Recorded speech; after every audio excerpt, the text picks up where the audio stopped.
श्री विष्णु पुराण कथा। इस विष्णु पुराण में संसार का हर सुख दुख का वर्णन किया गया है। इस विष्णु पुराण में मानव के लिए हर अच्छे और बुरे कर्मों का वर्णन दिया गया है। नमस्कार मित्रों, आप सबका हमारे चैनल पर स्वागत है। विष्णु पुराण अध्याय 4 श्लोक 7। पुरुरवा के पुत्र अमावसु के वंशज इंद्र का जन्म गादी के रूप में हुआ। ऋचिक और सत्यवती की कथा। जमदग्नि और विश्वामित्र का जन्म। पूर्व के पुत्र परशुराम की कथा। शुनैश्व और अन्य विश्वामित्र के पुत्र कौशिक जाति बनाते हैं।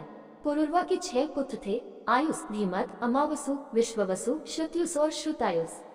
अमावसु का पुत्र भीम था, उसका पुत्र कंचन था, उसका पुत्र सुहोत्र था, जिसका पुत्र जाहनु था। यज्ञ करते समय इस राजकुमार ने देखा कि पूरा स्थान गंगा के पानी से भरा हुआ है। इस घुसपैठ से बहुत आहत हुए, उनकी आंखें क्रोध से लाल हो गईं। उन्होंने अपनी भक्ति की शक्ति से बलिदान की भावना को अपने साथ जोड़ लिया और नदी पी गए। इस पर देवता और ऋषि मुनि उनके पास आए और उनका क्रोध शांत किया और उनकी पुत्री के रूप में गंगा को उनसे पुनः प्राप्त किया, इसलिए उन्हें जाह्नवी कहा जाता है। जाहनु का पुत्र सुमंतु था, उसका पुत्र अजात था, उसका पुत्र वाल्काश था, उनका पुत्र कुश था, जिनके 4 पुत्र थे, कुशुम्बा, कुशनाभ, अमृत्या और अमावसु। कुशाम एक पुत्र की इच्छा से इंद्र के बराबर एक पुत्र प्राप्त करने के लिए कठोर तपस्या में लगा हुआ था। उनकी भक्ति की तीव्रता को देखकर इंद्र चिंतित हो गए कि कहीं उनके जैसे शक्तिशाली राजकुमार का जन्म न हो जाए, और इसलिए उन्होंने कुसुम के पुत्र का चरित्र अपने ऊपर लेने का निश्चय किया। तदनुसार उनका जन्म कुश कौशिक वंश में गादी के रूप में हुआ था। गादी की सत्यवती नाम की एक पुत्री थी। भृगु के वंशज ऋचिक ने उनसे विवाह की मांग की। राजा अपनी बेटी को एक चिड़चिड़े बूढ़े ब्राह्मण को देने के लिए बहुत अनिच्छुक था और उसने उससे शादी के तोहफे के रूप में 1000 बेड़े वाले घोड़ों की मांग की, जिनका रंग सफेद होना चाहिए और एक कान काला होना चाहिए। ऋचिक ने अश्वतीर्थ नामक पवित्र स्थान पर समुद्र के देवता वरुण को प्रसन्न करके उनसे 1000 ऐसे घोड़े प्राप्त किए और उन्हें राजा को देकर उसकी पत्नी की बेटी बन गई। पुत्र के जन्म को प्रभावित करने के लिए ऋचिक ने अपनी पत्नी के खाने के लिए मक्खन और दूध के साथ चावल, जौ और दाल का एक व्यंजन तैयार किया और उसके अनुरोध पर उसने उसकी मां के लिए एक समान मिश्रण पवित्र किया, जिसके सेवन से वह मार्शल कौशल के राजकुमार को जन्म देगी। दोनों व्यंजन अपनी पत्नी के पास छोड़कर विशेष रूप से यह बताने के बाद कि कौन सा व्यंजन उसके लिए है और कौन सा उसकी मां के लिए है, ऋषि जंगलों में चले गए। जब भोजन करने का समय आया तो रानी ने सत्यवती से कहा, बेटी, सभी व्यक्ति चाहते हैं कि उनके बच्चे उत्कृष्ट गुणों से युक्त हों और उन्हें अपनी माँ के भाई के गुणों से आगे निकलते हुए देखकर दुखी होंगे। इसलिए तेरे लिए यह वांछनीय होगा कि जो भोजन तेरे पति ने तेरे लिए अलग रखा है वह मुझे दे, और जो कुछ मेरे लिए ठहराया गया है उसमें से खा, क्योंकि जो पुत्र मुझे प्राप्त करना है वह पूरी दुनिया का राजा होना तय है, जबकि जो पुत्र आप देंगे वह एक ब्राह्मण होना चाहिए, वह भी समृद्धि, वीरता और शक्ति से रहित।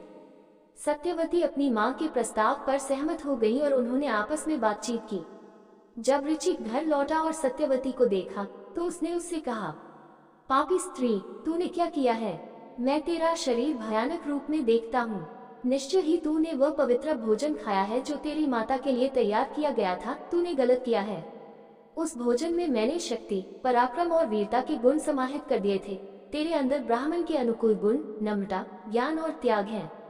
मेरी योजनाओं को उल्टने के परिणाम स्वरूप आपका पुत्र एक योद्धा की प्रवृत्ति का पालन करेगा और हथियारों का उपयोग करेगा और लड़ेगा और मारेगा। तुम्हारी माँ का पुत्र ब्राह्मण की प्रवृत्ति के साथ पैदा होगा और शांति और धर्मपरायणता का आदी होगा। ये सुनकर सत्यवती अपने पति के चरणों में गिर पड़ी और बोली, हे प्रभु, मैंने ये काम अज्ञानतावश किया है, मुझ पर दया करो, मुझे वैसा पुत्र न होने दो जैसा तुमने कहा है। यदि होना ही है तो वह मेरा पोता हो, मेरा पुत्र नहीं। मुनि ने उसकी परेशानी पर दया करते हुए उत्तर दिया, तो रहने दो। तदनुसार उचित ऋतु में उसने जमदग्नि को जन्म दिया और उनकी मां ने विश्वामित्र को जन्म दिया। सत्यवती बाद में कौशिकी नदी बन गई। जमदग्नि ने इक्ष्वाकु के परिवार की रेणु की बेटी रेणुका से विवाह किया और उसके द्वारा क्षत्रिय जाति के विनाशक परशुराम को जन्म दिया, जो ब्रह्मांड के आध्यात्मिक मार्गदर्शक नारायण का एक अंश थे। विष्णु पुराण अध्याय 4 श्लोक 8। आयुष के पुत्र क्षत्रवृद्ध या काशी के राजाओं की पंक्ति। धन्वंतरी का पूर्व जन्म, प्रतरदन के विभिन्न नाम, अलाप का महात्म्य। पुरुरवा के सबसे बड़े बेटे आयुष ने राहु की बेटी से शादी की, जिससे उनके 5 बेटे थे, नहुष, क्षत्रवृद्ध, रंभा, राजी और अनेनास। क्षत्रवृत्त का पुत्र सुहोत्र था, जिसके 3 पुत्र थे, काश, लेश और घृत्समत।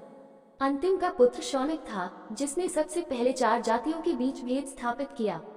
काश का पुत्र काशीराज था, उसका पुत्र दीर्घतमस था। उनके पुत्र धन्वंतरी थे, जिनका स्वभाव मानवीय दुर्बलताओं से मुक्त था और जो हर अस्तित्व में सार्वभौमिक ज्ञान के स्वामी थे। अपने पिछले जीवन में या जब वह क्षीर सागर की हलचल से उत्पन्न हुआ था, नारायण ने उसे वरदान दिया था कि वह बाद में काशीराज के परिवार में जन्म लेगा, चिकित्सा विज्ञान की अष्टांगी प्रणाली की रचना करेगा और इसके बाद देवताओं को चढ़ाए गए प्रसाद के एक हिस्से का हकदार होगा। धन्वंतरी के पुत्र केतुमत थे, उसका पुत्र भीमर्थ था, उनका पुत्र देवोदास था। उनके पुत्र का नाम प्रतरदन था, जिसका नाम भद्रश्रेणी वंश को नष्ट करने के कारण रखा गया था।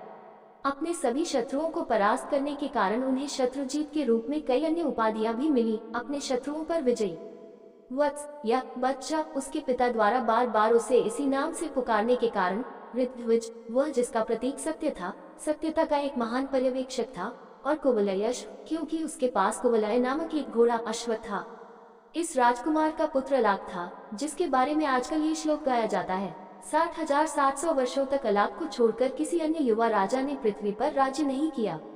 अलाक का पुत्र संतति था, उसका पुत्र सुनीत था, उसका पुत्र सुकेतु था, उसका पुत्र धर्मकेतु था, उसका पुत्र सत्यकेतु था, उनका पुत्र विभु था, उनका पुत्र सुविभु था, उसका पुत्र सुकुमार था, उसका पुत्र दृष्टकेतु था, उसका पुत्र वैनहोत्र था, उसका पुत्र भरत था, उनका पुत्र भरतभूमि था, जिनसे चारों वर्णों के लिए नियम भी प्रख्यापित किए गए। ये काश्य राजकुमार या काश के वंशज हैं। अब हम राजी के वंशजों की गणना करेंगे। इस चैनल पर सभी वेदों का ज्ञान मिलेगा। ये वीडियो आपको अच्छा लगा हो तो लाइक शेयर सब्सक्राइब जरूर करें। धन्यवाद दोस्तों।